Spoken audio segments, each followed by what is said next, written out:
प्रिय भक्तजनों, जय माता दी। नवरात्रि के पावन दिन पूरे विश्व में शक्ति की साधना और माता रानी की उपासना का पर्व लेकर आते हैं। इन 9 रातों का हर क्षण शुद्धता, अनुशासन और आध्यात्मिक ऊर्जा से भरा हुआ होता है।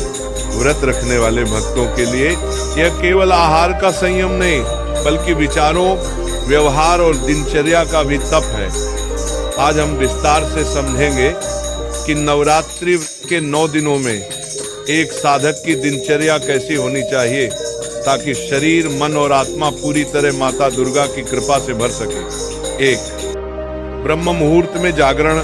नवरात्रि में दिन की शुरुआत सूर्योदय से पहले ब्रह्म मुहूर्त में करना अत्यंत महत्वपूर्ण है।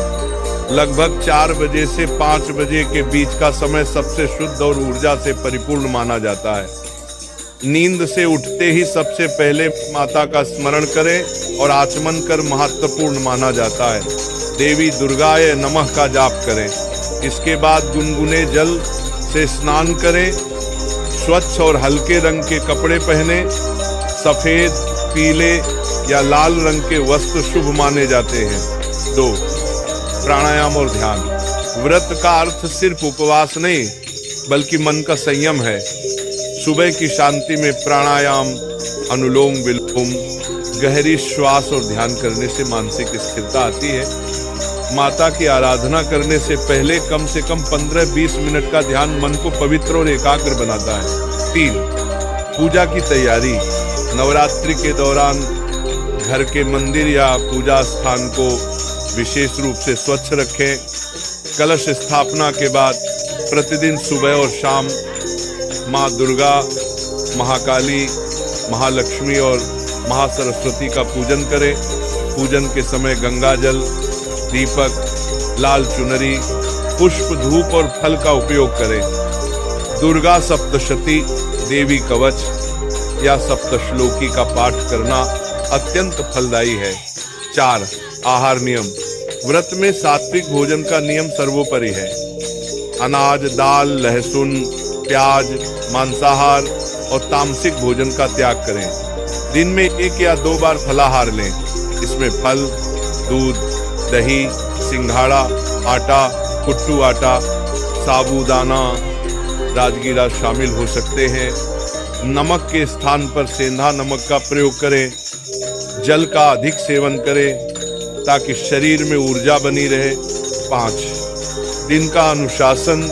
दिन भर अपनी वाणी पर संयम रखें। व्यर्थ की बातों, झगड़े, क्रोध, चुगली और नकारात्मक विचारों से दूर रहें। कार्य चाहे घर का हो या बाहर का, शांत मन से करें। जरूरत से ज्यादा मोबाइल, टीवी और सोशल मीडिया का प्रयोग कम से कम करें। ये समय आत्मनिरीक्षण और साधना का है, न कि बाहरी विकर्षणों का।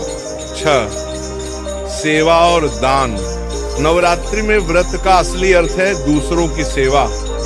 किसी भूखे को भोजन कराना, गौ सेवा, गरीबों को वस्त्र दान, कन्याओं को भोजन और उपहार देना, ये सभी माँ को प्रसन्न करने के श्रेष्ठ मार्ग हैं। प्रतिदिन कम से कम एक पुण्य कार्य करने का संकल्प लें। इस सब साथ संध्या आरती और भजन। सूर्यास्त के बाद संध्या आरती अनिवार्य है। घर में परिवार सहित माता की आरती करें, भजन गाएं, घंटी बजाएं। इस समय घर का वातावरण अत्यंत पवित्र और ऊर्जावान होता है। आरती के बाद प्रसाद वितरण करें। ये समय परिवार के साथ आध्यात्मिकता का आनंद लेने का होता है।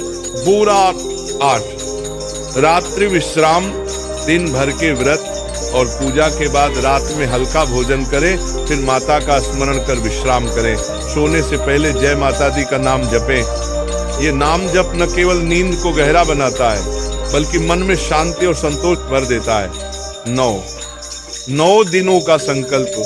पूरे 9 दिनों तक ये दिनचर्या बनाए रखना एक तपस्या है। ये शरीर को शुद्ध करता है, मन को स्थिर करता है और आत्मा को उच्च शक्ति से जोड़ता है।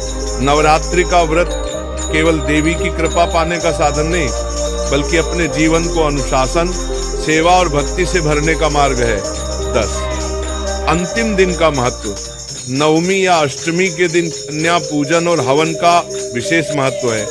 नव कन्याओं को भोजन कराना, उन्हें उपहार और दक्षिणा देना व्रत को पूर्ण करता है। ये माता की पूर्ण कृपा का आशीर्वाद पाने का सबसे बड़ा अवसर है। प्रिय भक्तों, नवरात्रि का व्रत और उसकी दिनचर्या हमें ये सिखाती है कि सच्ची उपासना केवल मंदिर की सीमा में नहीं बल्कि हर कर्म में है।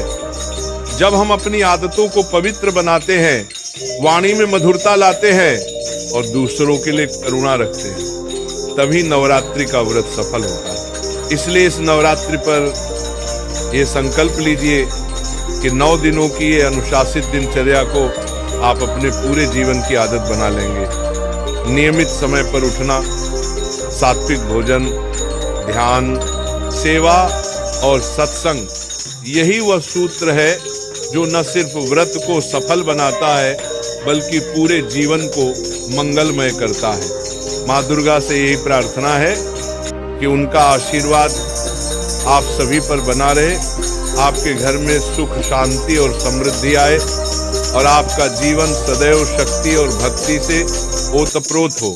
जय माता दी।